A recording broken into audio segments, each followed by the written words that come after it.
भ्रष्ट जजों ने भगत बसंत दास का जीवन नष्ट कर दिया। क्यों भाई? बसंत दास तो भगत है ना। अरे बसंत दास तो परमात्मा का भगत है, बहुत बड़ा परम भगत है, राष्ट्रीय समाज सेवा समिति का मेंबर है, सदस्य है, आश्रम के मुख्य सेवादारों में उसकी गिनती आती है। फिर ऐसे परम भगत का जीवन कौन बर्बाद कर देगा? अरे तुम क्या बोल रहे हो भाई अपनी गंदी जुबान से? क्यों संत रामपाल जी का नाम बदनाम कर रहे हो तुम? ऐसे परम भगत बसंत सैनी का जीवन क्या एक जज बर्बाद कर सकता है? नहीं कर सकता। भ्रष्ट जजों ने भगत बसंत दास का जीवन नष्ट कर दिया। फिर भक्ति क्या खाक कर रहा है? अरे भक्ति क्यों कर रहा? फिर भक्ति क्या काम आई इसके, जब एक जज ने इसका जीवन बर्बाद कर दिया और इतने दिनों से सतगुरु की शरण में है, सतगुरु ने जीवन आबाद नहीं किया और एक जज ने इसका जीवन बर्बाद कर दिया, नष्ट कर दिया, तो क्यों भक्ति कर रहा था? फिर ये ड्रामा कर रहा था ये तो। भ्रष्ट जजों ने भगत बसंत दास का जीवन नष्ट कर दिया। अब भाइयों और बहनों, कारण क्या था? पहले तो राष्ट्रीय समाज सेवा समिति वालों ने वो पुस्तक लिखकर सच बनाम झूठ और बसंत दास का नाम उस पुस्तक के ऊपर लिखकर उसमें गुब्बारे की तरह हवा भर दी। बसंत दास फूल गया कि लेखक के रूप में मेरा नाम लिख दिया गया।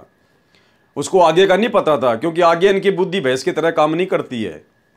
और बाद में जब Punjab and Haryana high court के जज ने उसके ऊपर एक्शन लिया और मुकदमा किया, तो बसंत दास की सारी हवा निकल गई कि यार ये तो मैं अकेला फंस गया और तो किसी का नाम ही नहीं आया, मेरे अकेले के ऊपर ही मुकदमा डाल दिया गया। तो भाई साहब के दिमाग के स्क्रू ढीले हो गए, पागल हो गया, मेंटल हो गया, मेंटल। ये सारनामी गुरुजी का परम भगत पागल हो गया। देखिए, जब बसंत दास को पता चला कि तुझे अकेले को मुकदमा नंबर 22/2011 में फंसा दिया, अन्य को छोड़ दिया, तो उसके दिल को ऐसा झटका लगा कि उसका मानसिक संतुलन बिगड़ गया, अनबोल हो गया, यानी बोला नहीं गया उससे, मुंह के ताला लग गया उसका मानसिक संतुलन गड़बड़ा गया कि तेरे को तो अकेले को फंसा दिया, अगर 10-20 और फंसते तो ठीक था, लेकिन तू तो अकेला फंस गया। उसका मानसिक संतुलन बिगड़ गया, अनबोल हो गया, यानी बोला नहीं गया उससे कई दिन तक। रस्सा उठाकर गले में डालकर पंखे पर लटककर आत्महत्या करने का प्रयास करने लगा। अब ये हैं सारनामियों के लक्षण, देखते जाओ भाई और बहनों आप। अरे क्या ज्ञान सीखा इन्होंने गुरुदेव भगवान से, इस परमेश्वर की इतने दिनों तक इतने नजदीक रहकर क्या संगति की, क्या लाभ उठाया? एक छोटे से झटके के कारण, एक छोटी सी बात के कारण। अरे तुम तो संघर्ष कर रहे थे ना, तुम तो सत्य के साथी हो ना। तुम लोगों ने तो कसम खाई थी कि गर्दन कटवा लेंगे, सीने पे गोलियां खा लेंगे, लेकिन हम पीछे नहीं हटेंगे, संघर्ष करेंगे, देश से भ्रष्टाचार को खत्म करेंगे। बस निकल गई सारी हवा। एक जज ने एक्शन लिया थोड़ा सा, इसका दिमाग हिल गया, मानसिक संतुलन गड़बड़ा गया और क्या करने लगा? पंखे में रस्सी डालकर फांसी लगाकर आत्महत्या करने का प्रयास करने लगा। ये सारनामियों के लक्षण है भाई और बहनों, देख लो आप इन आश्रमों में जा जाकर जिन लोगों की कुसंगति कर रहे हो ना, ये उनका आचरण है। ये वही बसंत सैनी है, गांव गांधरा, जिला रोहतक, हरियाणा वाला, जो धनाना आश्रम में सार शब्द की परीक्षा लेता है, जो आप लोगों को सार शब्द देता है, ये वही बसंत सैनी है जो पंखे से लटक कर आत्महत्या करने का प्रयास कर रहा था उस समय। फिर क्या ज्ञान समझा इसने? क्या इसको अपने गुरुदेव भगवान पर विश्वास है? भाई और बहनों, परमात्मा तो कहते हैं कि आत्महत्या करने वाला तो कायर होता है, कायर। मालिक कहते हैं नर नारायण दे पाए कर, और फिर तू फिर 84 जाई। अरे आत्महत्या करके ये परमात्मा जैसा शरीर प्राप्त करके नालायक, फिर तू गधा बनना चाहता है, 84 में जाना चाहता है? ज्ञान क्या हुआ तेरे को? तो ये देख लो परम भगतों के लक्षण, परम भगतों का ज्ञान। ये परमात्मा की विशेष दया है जो ये पुस्तक आपके सामने पढ़ाई जा रही है, दिखाई जा रही है आपको, ताकि आप इन लोगों की कुसंगति से बचें। इनको तो ब्रह्मा विष्णु महेश के माता पिता के अलावा भाई और बहनों कुछ भी पता नहीं है। ये दुखी आत्माएं थी, परमात्मा की शरण में आते इनको सौ सुख मिल गए, ज्ञान से कोसों दूर रहे, अपनी मान बढ़ाई में आ गए, मनमानियां करने लगे, परमात्मा के आशीर्वाद से दूर हो गए, और अंत में फिर यही होगा इनके साथ, और क्या होगा। अरे भक्ति मार्ग पर हम भगत बनने के लिए जुड़े, अपने आत्म कल्याण के लिए जुड़े। देश दुनिया को सुधारने का ठेका हमारा नहीं है। अगर हम भगतों ने देश दुनिया सुधार दी, पहली बात तो आप और हमारी कोई औकात नहीं, कोई हमारा वजूद नहीं।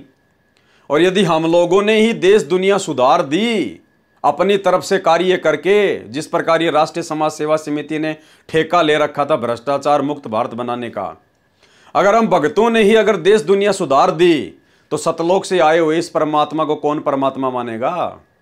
फिर तो हम ना परमात्मा बन जाएंगे भगत ही। तो भाई और बहनों, समर्थ का काम उसी को साजे और करे तो मूर्ख बाजे। अचिंत ने जो गलती की थी सृष्टि रचना के समय, उससे भी बड़ी गलतियां यहां सतलोक आश्रम मैनेजमेंट हरियाणा ने की हैं, कर चुके हैं। अब सोचिए इनको क्या खामियाजा भुगतना पड़ेगा, क्या परिणाम भोगने पड़ेंगे इन लोगों को आने वाले समय में। उसका मानसिक संतुलन बिगड़ गया, अनबोल हो गया, रस्सा उठाकर गले में डालकर पंखे पर लटक कर आत्महत्या का प्रयास करने लगा। उसका इलाज PGIMS रोहतक कराया जाने लगा। यानी वो इतना डिस्टर्ब हो गया, इतना पागल हो गया कि रोहतक की PGIMS हॉस्पिटल में उसको एडमिट करवाया गया और उसका इलाज चल रहा है। ऐसे पागल व्यक्ति से ये लाखों की संगत धनाना आश्रम में जाकर और शार शब्द ले रही है। यानी उस पागल ने सबको पागल बना दिया। भ्रष्ट जज राजीव भल्ला को इसमें भी संतोष नहीं हुआ। हमारे निजी जीवन में भी भ्रष्ट जज दखलंदाजी करने लगे। हाई कोर्ट के जज राजीव भल्ला को बताया गया कि बसंत दास मानसिक तौर से बीमार है, इसका इलाज PGIMS में कराया जा रहा है। जब PGIMS रोहतक में कोई स्वास्थ्य लाभ बसंत दास जी को नहीं हुआ, तब उसको दिल्ली के अच्छे अस्पताल institute of human behaviour and allied science IHBAS में दाखिल कराया गया। यानी वो सारनामी भगत बसंत दास इतना मानसिक डिस्टर्ब हो गया, इतना पागल हो गया कि रोहतक के PGIMS में भी उसका इलाज ढंग से नहीं हो पाया। फिर उसको दिल्ली लेके गए। अरे दुनिया जब हर कहीं से दुखी हो जाती है, परेशान हो जाती है, डॉक्टर फेल हो जाते हैं, बड़े बड़े हॉस्पिटल फेल हो जाते हैं, वो तो सतगुरु रामपाल जी भगवान की शरण में आ रहे हैं और आते ही स्वस्थ हो रहे हैं। और ये अच्छे खासे भगत सारनामी ये पागल हो रहे हैं और इनका हॉस्पिटलों में इलाज नहीं हो रहा और ये आगे से आगे हॉस्पिटलों में भागे जा रहे हैं। सतगुरु के पास कोई नहीं आ रहा।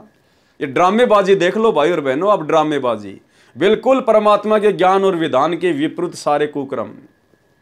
अरे दुनिया तो PGIMS अपोलो से दुखी होके, जहां डॉक्टरों ने हाथ खड़े कर दिए, वो फिर संत रामपाल जी के शरण में आके स्वस्थ हो रहे हैं।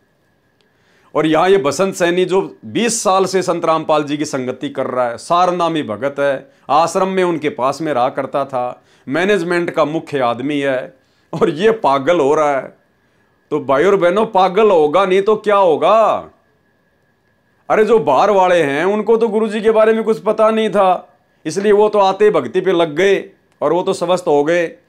और ये नालायक भगत होने के बावजूद भी सारे उल्टे कुकर्म कर रहे थे, गुरु को मानुस मान रहे थे, मनमानियां कर रहे थे, तो आगे से आगे हॉस्पिटल में धक्के खा रहे हैं।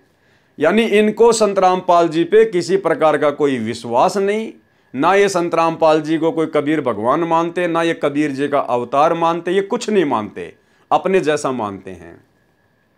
नहीं तो इस पागल आदमी को हॉस्पिटल में जाने की जरूरत क्या थी? अपने गुरुजी के चरणों में गिर जाता। अरे यदि गुरुजी के अनुसार ये पुस्तक लिखी जा रही है, गुरुजी के अनुसार ही जजों को भड़काया जा रहा है, और सारा का सारा काम यदि ये मैनेजमेंट गुरुजी के अनुसार ही कर रहा था, उनकी आज्ञा में रह के कर रहा था, तो अपनी ऐसी आज्ञाकारी आत्मा को गुरुजी पागल थोड़ी ना होने देंगे। फिर भगवान क्या काम आया? फिर भाई एक तरफ तो तुम गुरुजी की आज्ञा में रह के सारा काम कर रहे थे बरवाला कांड में, फिर गुरुजी अपनी ऐसी प्यारी प्यारी आत्माओं को पागल थोड़ी होने देंगे। गुरुजी तो तुरंत आशीर्वाद देकर, ले बेटा हो जा स्वस्थ, जाके संघर्ष कर। लेकिन गुरुजी की तरफ से कोई आशीर्वाद नहीं, कोई लाभ नहीं। क्यों? क्योंकि गुरु मानुष कर जानते, वो नर कहिए अंध, ओवे दुखी संसार में आ गए यम के फंद। ये हाल है भाई और बहनों। आप किन कुपात्रों की कुसंगति कर रहे हो? गुरुदेव का आशीर्वाद जिनके आसपास भी नहीं है। संभल जाओ, सुधर जाओ, साथ संगति से जुड़ जाओ, नहीं तो जीवन नरक बनेगा, नरक। जहां उसके स्वास्थ्य में सुधार होने लगा, दिनांक 4/8/2014 को हाईकोर्ट में बसंत दास की पेशी थी। बसंत दास के भाई सुरेंद्र जी न्यायालय में उपस्थित हुए तथा जज राजीव भल्ला जी को बताया कि बसंत दास को PGIMS रोहतक से लाभ नहीं हुआ। इसलिए उसको दिनांक 23/7/2014 को दिल्ली के प्रसिद्ध अस्पताल IHBAS में दिखाया गया है। हाई कोर्ट के माननीय जज श्री राजीव भल्ला जी ने सुरेंद्र को आदेश दिया कि बसंत दास को दिनांक 19/8/2014 को PGIMS में ही इलाज के लिए वापस लाओ। जज महोदय को बताया गया कि हम बसंत दास जी का IHBAS सरकारी अस्पताल में इलाज करा रहे हैं। जज राजीव भल्ला चिल्ला कर बोला कि तुम कोर्ट की आज्ञा का पालन नहीं करते हो, PGIMS रोहतक में ही दिखाओ। बसंत दास के भाई सुरेंद्र ने कहा कि हमने अपने भाई का जीवन देखना है। जज के सामने क्या कहा बसंत दास के भाई सुरेंद्र ने कि नहीं, हमने तो अपने भाई का जीवन देखना है, हम उसका इलाज दिल्ली में ही करवाएंगे। फिर जज ने ढंग से डांट मारी, फिर 2 मिनट में सरेंडर हो गया। बोला ठीक है साहब, ले आएंगे उनको। बसंत दास के भाई सुरेंद्र ने कहा कि हमने अपने भाई का जीवन देखना है।